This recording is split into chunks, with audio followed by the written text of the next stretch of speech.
Yo, c'est Vega et bienvenue pour la review de l'épisode 12 de Dragon Ball Daima. Un épisode qui clôture l'arc de la recherche des Dragon Ball. Enfin bon, clôturer.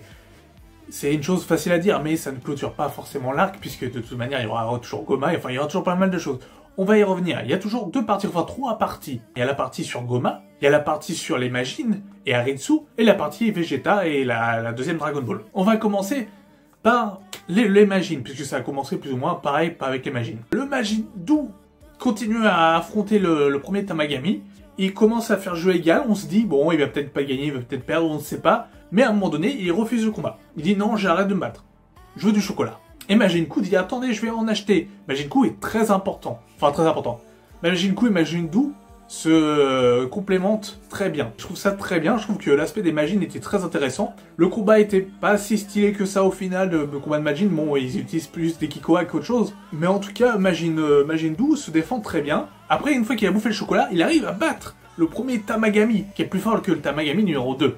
Oh, ça, c'était avant le petit coup de Neva. Donc, une fois que ce combat fut terminé, Majin Buu, Aritsu, etc. disent bon bah c'est bon, on a la Dragon Ball, c'est gagné. Et bah non, il y a le défi final. Vous vous rappelez des gobelets dans l'épisode 8, je crois que c'était l'épisode 8, que Goku disait où était la balle dans les gobelets. Bah là, il y a un défi du même genre, c'est du calcul mental. Alors, j'ai rigolé pour le défi parce que au début, c'est des petits nombres qui apparaissent à l'écran, puis ça va de plus en plus vite et c'est des nombres de plus en plus grands. Après, il dit bon bah voilà, maintenant c'est quoi la somme? Majin Buu, il est en mode bah il est un peu con quoi. Majin Buu, il est un peu teubé. C'est un peu le Buu gentil. Version 2.0. Mais Majin Buu lui susurre, il dit la réponse Majin Buu, Majin Buu l'entend avec ses oreilles, et il répète la même chose que Majin Buu. Et c'était la bonne réponse. Du coup, ils obtiennent la première Dragon Ball au malheur de Goma. Et Goma dit, oh bah, heureusement que la deuxième est en sécurité. On va aller voir ça tout de suite. Majin Buu et Majin Buu, qui obtiennent la première Dragon Ball avec quelque chose de logique. Il fallait une menace qui soit plus puissante que les Tamagami. Et je pense que du coup, bah, ça va être les Majin, et ils vont être encore plus puissants que le roi Goma, j'imagine. Enfin, je pense que vraiment l'antagoniste final, pour moi, ça va être Neva. Je sais pas pourquoi je le sens pas Neva. J'ai posé ça là il y a plusieurs épisodes en disant que Neva, il serait dans le coup, etc. Toujours des pistes, etc. Enfin, en tout cas, l'arc des Tamagami est clos. Donc on va pouvoir avancer sur l'histoire et voir ce qui peut se passer d'autre, à part des gros fillers jusqu'à l'épisode 20, je pense pas en 8 épisodes. Donc il va se passer des choses comme l'affrontement du roi Goma, le plan d'Airensu, la trahison de Glorio, les Majin Buu et Majin Buu qui vont se battre sûrement contre Goku et Vegeta, etc.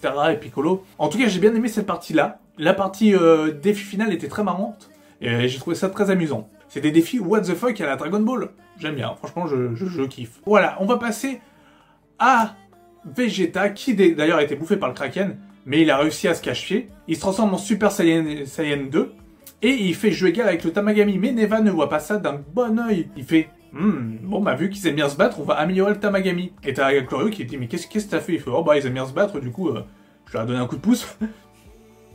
Et puis il rigole. Ça montre la puissance de Neva. Neva est un danger quand même pour la Z-Team, même le royaume des démons, parce que Neva arrive à donner un power-up au Tamagami pour être plus puissant que Vegeta. C'est-à-dire que Neva a une force en lui, une énergie en lui qui est plus puissante que les Tamagami. Ce que j'ai dit, s'il a pu créer les Tamagami, sa puissance est plus élevée normalement. Ce qui veut dire que Neva est potentiellement déjà même plus fort que le roi Goma. Je veux dire, il a accepté de suivre Goma à l'épisode 1, mais en fait, ça se trouve, il aurait pu dire bah non, je te suis pas et le liquider. Bon, il a peut-être un plan derrière tout ça. Nous verrons bien, et où il pensait que Goma ne réussirait jamais à prendre les Dragon Ball. C'est quand même assez incroyable, puisque Vegeta se transforme en Super Saiyajin 3. Et oui, le Super Saiyan 3 qu'on n'a jamais vu de la part de Vegeta. Une transformation qui avait été teasée dans Dragon Ball Daima au début en disant que vous allez voir une transformation inédite de Vegeta. Ça aurait pu être la fusion, s'il y a une fusion, mais je pense qu'il y en aura une, hein. Mais en tout cas, c'était le Super Saiyajin 3. Même Goku dit mais quand est-ce qu'il l'a appris? Et Bulma dit bah là, il s'est beaucoup entraîné durant ton absence. Et il flex à mort avec le Super Saiyajin 3, je veux dire, à mort avec le Tamagami donne des coups de trident. Et lui, avec son doigt, il part tous les coups. Pépite. Franchement, pépite. Le combat et tout, la musique. J'étais en mode, oh putain, c'est Vegeta. Vegeta, c'est mon personnage préféré de Dragon Ball avec Goku. Et donc, j'ai vraiment surkiffé voir Vegeta en Super Saiyan 3. C'était vraiment un rêve de gosse, quoi. On l'avait en Super Saiyan God, Super Saiyan 2, Super Saiyan 1...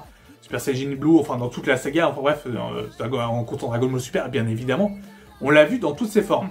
Mais pas en Super Saiyan 3. Donc je suppose qu'il a la force du Tamagami numéro 1, ça serait pas déconnant, Et donc, le Super Saiyajin 3 a la même puissance qu'un Tamagami, que le meilleur Tamagami. Ensuite, vient l'épreuve finale, parce que lui aussi, il a droit à une épreuve finale, qui est du coup une énigme de mathématiques. Faut croire que les Tamagami et Neva aimaient beaucoup les maths. Donc il raconte une histoire sur un serpent, etc., qui a des pommes à manger. Je crois que c'était des pommes ou des cookies, je sais plus. Bref, il a un truc à manger, il a plusieurs parts, il en reçoit, il en donne, etc.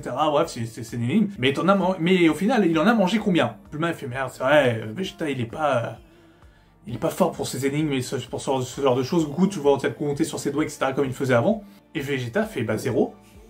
0, les serpents ça mange pas de cookies, enfin ça mange pas de pommes ou de cookies, je sais plus. Moi aussi au début je me dis 0, puisque au final, si tu reprends l'énigme depuis le début, il en donne à tout le monde, puis à la fin il finit par tout donner. Donc finalement il en aurait pas mangé. Et le Tamagami dit bah bravo, ta Dragon Ball est à toi. Du coup, Vegeta, Goku, Glorio et toute la team ont 2 Dragon Ball. Le Tamagami s'excuse de pas avoir été à la hauteur, et va dire ça devait se passer ainsi, t'inquiète pas, tu t'es bien battu, et puis il rigole, et va antagoniste final. Pour moi, il va prendre les Dragon Ball et il va se rajeunir, et il va faire une Piccolo d'Aemao, et il va essayer de buter Goku et Vegeta. Je sais pas comment ça peut se passer, quel est le plan de Neva, mais s'il fait ça, bah, il aurait pu le faire depuis le début, à moins qu'il peut pas lui-même faire des vœux avec ses propres Dragon Ball, ce qui peut être une option. Donc ils partent vers le monde numéro 1 à la recherche de la première Dragon Ball, qui est détenue par Arinsu.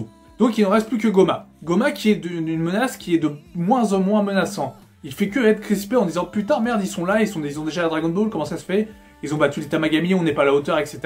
Enfin il y a 2 atouts qu'il n'a pas encore utilisé Goma. Apparemment il a un atout en fin d'épisode vu que ça se termine dessus en disant à moins que quoi, Goma? Qu'est-ce que tu vas faire? Déjà, peut-être tu vas aller voir Arinsu pour régler ses comptes. Et il y a aussi l'œil du malin. L'œil du malin qui est tenu par le chauffeur Uber de Bulma, Vegeta, etc. du début. Donc voilà, donc il y a encore pas mal de choses à exploiter. C'est vraiment intéressant. C'était un bon épisode. Je comprends pas pourquoi on critique Daima. Il y a des incohérences, on peut comprendre des incohérences. Par exemple, je regarde la critique du chef Otaku, par exemple. Et il disait que, par exemple, Piccolo, de ne pas parler de Namek, c'est une hérésie. Je trouve que pas, parce que c'est vrai que ça fait longtemps qu'il n'a pas été sur Namek. Par exemple, moi, mes notions d'espagnol au lycée, je suis incapable de trop parler espagnol. J'ai totalement oublié, donc avec le temps, oui, pour moi, ça me paraît logique. C'est pas forcément une hérésie, mais ça, c'est que mon point de vue. Hein. Vous avez le droit d'avoir le vôtre, et si vous estimez que j'ai tort, vous pouvez le dire en commentaire. Et moi, je vous répondrai avec toute la bienveillance du monde, puisque je réponds à tout le monde. N'hésitez pas à mettre en commentaire ce que vous pensez de l'épisode 12. Si vous aimez aussi, n'hésitez pas à liker, c'est aussi très important pour le référencement. Bah, j'ai pas trop de prédictions à faire sur l'épisode 13, mais à part que, bah, du coup, j'ai peur que ça soit un peu filler, puisqu'il s'est passé quand même beaucoup de choses en 2 épisodes. Mais il leur faut un peu d'aventure pour retomber un peu la pression, etc. Et voir aussi ce que peut proposer Goma et Arensu de leur côté, puisque je vous rappelle, on suit 3 voix distinctes. Donc voilà. N'hésitez pas, comme je vous l'ai dit, à liker, à partager. C'était Vega. Je vous souhaite une bonne journée ou une bonne soirée. Ça dépend quand est-ce que vous regardez la vidéo. Et ciao!